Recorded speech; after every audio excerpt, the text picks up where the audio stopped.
Is it just me, or are these videos always incredibly awkward?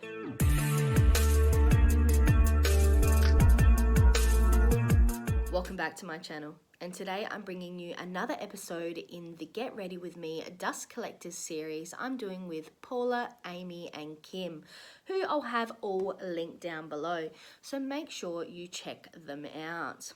So I have already done my base makeup and me brows, and as you can see, my under eye concealer is slightly orange. I have been using the e.l.f. color corrector stick. This is part of one of my projects. I think it's my Partners in Cream. Either way, I'll have the project that it's in linked up above here, maybe? It's linked up there anyway, so make sure you check it out. But I have been using this as basically my only concealer, even though it is a color corrector. And honestly, though my eyes are kind of looking a little orangey underneath, a little peachy, generally once I've done my makeup, you can't really tell. But I thought I would address this here before people thought, why is your under eye so peachy orange? That is why. And really, generally, I figure it isn't that bad. I want to work this out of my collection. It is not overly noticeable, and I would rather just go along with me orange under eyes until this product is done. So what palette am I using today? I've pulled out my I Heart Revolution Frozen Raspberries palette. I got this palette around Christmas time in a kit, and I have filmed a video using the kit, but I haven't yet edited it or put it online. And I'm not sure if I use this palette or the other palette that come in the kit. I can't really remember. I think I use the other palette. So we are going with this one, but I'm not 100% sure. So if I have doubled up, I apologize, but we will be using this one today. And this is what it looks like on the inside. So it is very much the pinks, the berry kind of shades, but it has a few of these blues and these brown blues. Let me just cover up this mirror. Like up here, this one is a duochrome, as is this one next door to it, and they're that browny blue shade. Also, I should mention that this palette has a really nice raspberry kind of smell to it. When I first pulled out this palette, I was thinking, should I do a real raspberry pink look, pinky purple berry look, or should I go for something a little bit different? I've decided I actually want to use these kind of duochrome colors, so I'm going to go with a more browny blue look. Fingers crossed, hopefully this works out. So I'm going to pull myself in a little bit closer and we are going to get started. It looks super orangey when I come up close, hey? But that's okay. So I'm going to start off with Parfait, this color just here, which I'm going to put in my crease as, I guess, my beginner transition shade. So as you might be aware if you've been following along with my Instagram, currently South Australia, which is where I'm located, has gone into a 7-day lockdown. We're on day 3 at the moment, and we're a bit up in the air of what is going to happen. So Victoria, who have recently been in a lockdown, they're still in a lockdown, they actually ended up extending out their lockdown. So it'll be interesting to see if we're going to follow that same trend, or if we're going to get lucky and only be in lockdown for 7 days. In saying that, I've been super lucky and have been able to work from home, which I'm very thankful for, as I know that a lot of people have been really negatively affected by lockdowns, not just this one, but other ones that have happened, or the restrictions that have been put in place. A lot of people have really been badly affected, and not just financially. So I'm very grateful for my situation, and I hope that others are doing well and keeping safe during this time. Next, I'm going to chuck Pluck, this one here, this brownie shade here. I'm going to use that as my main crease shade.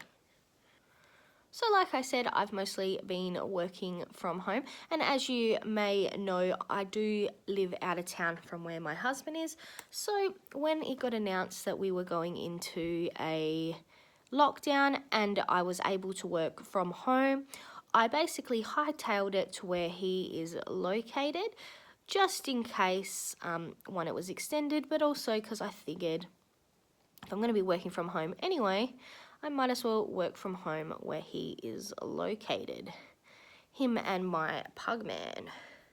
So far, I'm not minding this palette. It's very easy to blend, which I find most of the I Heart Revolution palettes are easy to blend. I wouldn't say they're highly pigmented. The colours do need a lot of work. That's not necessarily a bad thing. I do find that sometimes underpigmented or soft pigmented shadows can do such beautiful looks and are very much easier to use than highly pigmented shadows. But I think as an industry, you know, as a community, everybody wants those really, really strong pigmented shadows, which I think isn't always necessary.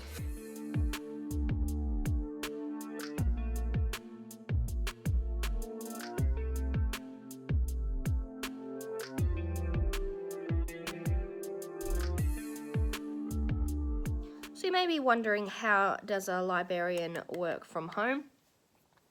And we are kind of running a at home with the library series, a segments, with some online story times and things like that. Unfortunately, they're only available for viewing from those in Australia due to the publishing copyright rules, but that is mostly what we've been doing, as well as a lot of back admin. So yes, I will say it's probably work that wouldn't last forever. It would definitely run out at some point. I really like that shadow so far. It's a lot less brown than I thought that could have been because I put that parfait underneath, but it's more of a reddy brown where I thought it was going to be more of a neutral brown. But what I'm going to do is I'm also going to smoke that out in my under eye. I'm going to continue with Pluck.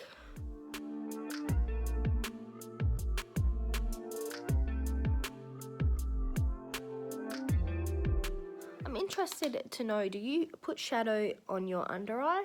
I know some people who don't, so I always find that interesting to find out what people do differently, things that follow norms and things that don't. So as you may know, I don't wear foundation. I haven't worn foundation for probably 12 months. I have foundation in my collection that I probably need to work out of my collection, but overall I don't wear foundation. So, and I think that for me, for my wants and needs from makeup, I actually really enjoy not wearing foundation, and I wouldn't really go back. So I'm always interested to see and hear what others do that is considered outside of the stereotypical norms of how you should wear makeup. So with that done, the next shadow I'm going to put in is I'm going to use this Tray Bake, which is this duochrome shade. Just here. Oh, it's quite light actually. But I'm going to put that on my lid and let's see how that turns out. Is it light or does it have hard pan? Could be just a lot lighter than I thought it was going to be, which that's not necessarily a bad thing. It's not.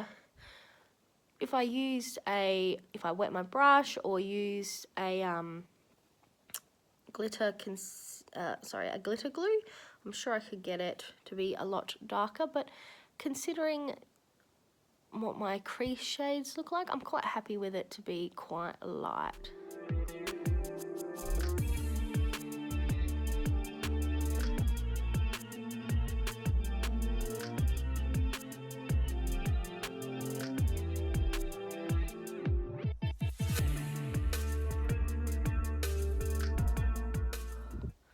Really need to get my brows done, but obviously that is not an option for the time being.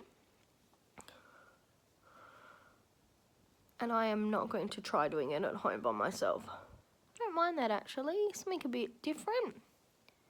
Just going to grab my, I forgot what this is called. Just going to grab my blending brush, and without putting any extra shadow on the brush, I'm just going to blend around where this meets my lid shade, the crease shade meets my lid shade. Okay, that's not too bad actually. And I'm going to use this a little stubby blending brush again, and I'm going to put a little bit of Pluck just in my my outer corner, just to darken that up a little bit. Nothing too much. Now I'm going to use this beautiful shiny blue silver here. This is called Gin. I'm going to use this in my inner corners. And I'm once again using my little stubby brush.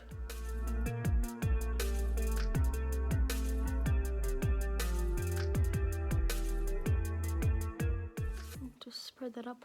I like to spread my inner crease shade up along this line. I don't really know why, I just did it once. It happened by accident, and then I just continue to do it deliberately.